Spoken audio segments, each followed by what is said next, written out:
Sa inyo mga magkano kaya ang tubos ng lisensya sa nahuli ako ng LTO? So magkano kaya ang tubos ng unregistered mga kapap?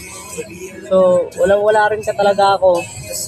Kaya gusto ko lang malaman kung magkano ang tubos ng tulad ito natikitan ako ng LTO. So patulong naman, comment kayo sa baba kung magkano ang tubos nito. Yun lang, trabaho ko, waiter lang. So wala rin talaga ako.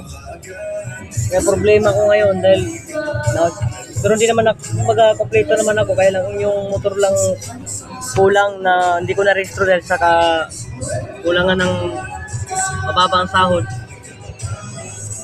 So yun na lang, comment talaga sa baba kung magkano ang violation, magkano ang bayad sa unregistered.